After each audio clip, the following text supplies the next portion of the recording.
Alright, this is Dan Gazaway with the Pitching Academy. Today, last time we talked about balance with the proper leg lift. Today I want to talk about a very similar thing, but a lot of people have questions about how do I get that balance in the balance and posture phase. How do I get that balance with the wind-up? Well, that can be tricky depending on how you are balanced, how you are set up. But before I get to the wind-up, let's talk about the proper stretch. Now, you don't have to do this to a T, but it actually helps a lot. I found that through the 10 years that I've been teaching a lot of pitching lessons, I've found that this is the best way to get people's balance, okay? Get a pitcher's balance through the stretch position. I teach a lot from the stretch because it saves a lot of time, and you learn balance from the stretch, and I'll explain why here in a minute. But I like to take the groove of this left foot and put it in my right toe and show people how to just go shoulder width apart or armpit width apart. Either way is fine. If you go too wide and bring your leg up, you can shift your weight back.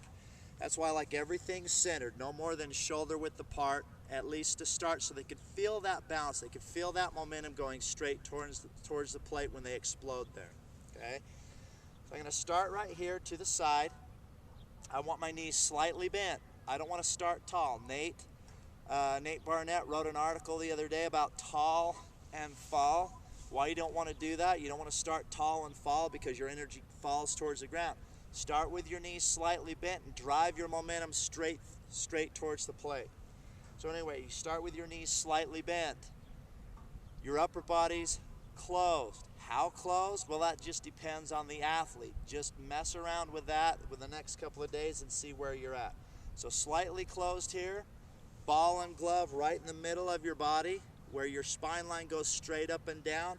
Set that glove right where your spine line is. Now I share that with you because when you bring your leg up, you want to make sure you don't shift that glove back. You'll see a lot of pitchers shift that glove back or shift it forward. That's going to mess up their balance into the equal and opposite phase. Think about this. If I bring my leg up and I'm right here, my front glove arm has to travel further than this arm does. So either I'm going to pull or I'm going to try to compensate and keep this front glove in. Subconsciously I think, well, I got to keep my balance somehow, and this glove just goes all over the place, okay? And you lose your balance only because you didn't stay balanced here. All right?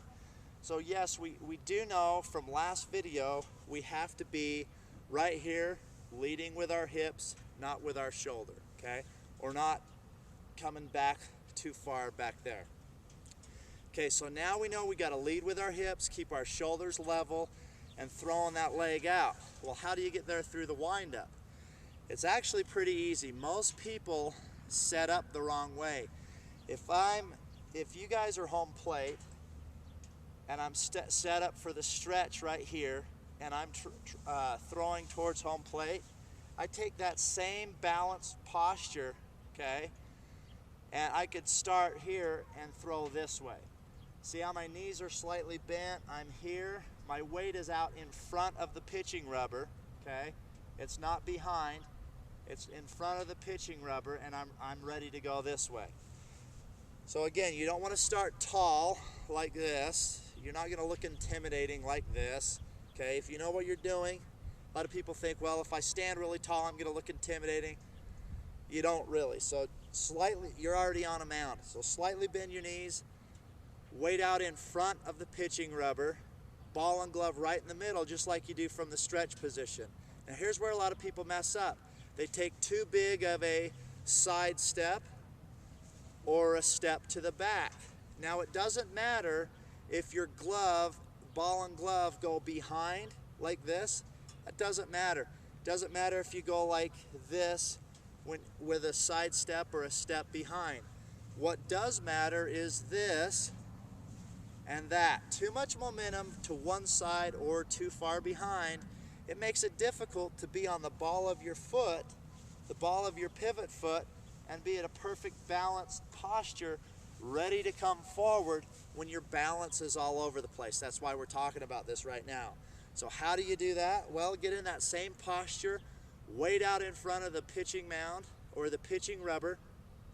And if you want to go like this, that's fine once again, but just take a small step back. See, I could take a small step back without bringing my shoulders behind the pitching rubber. I just bring my shoulders right here. It's a controlled motion. I didn't shift my weight back. So I brought my weight here, shifted a little bit, turned my pivot foot, and instead of going out and in like that to lead with my hips, you've got to make sure, I don't like to go over my head. I want to ensure complete balance. So I just start right here and I do a side step, okay? I like to do a side step just because I don't want to have the chance to rock back. Now a side step, you can start however you want. If you want to start this far out with your feet, you can from the windup. That far out, it doesn't matter. What I like to do is I like to put my feet closer together because all I need is this much clearance for my foot, so my foot can come all the way around. If you're too close and you take a small step, you're going to trip yourself up, okay? So you want to make sure you find your balance, give yourself enough clearance. See, when I step to the side, I'm not shifting my weight. I just step to the side. That's all I need right there. So it's shifting here, lifting my leg straight up instead of, a lot of guys will go out here and then lift, and then by that time their shoulders dropping. So keep that control. So side step, here, balance, lift, that's all I need, and I have all the energy I need going straight forward. So practice that today.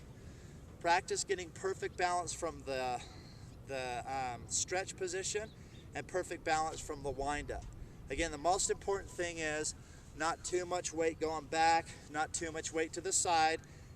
All throwing from the windup is a step into the stretch position anyway. Yes, you can get more momentum from your windup because typically the higher the leg lift, the more momentum you're going to get towards home plate, okay?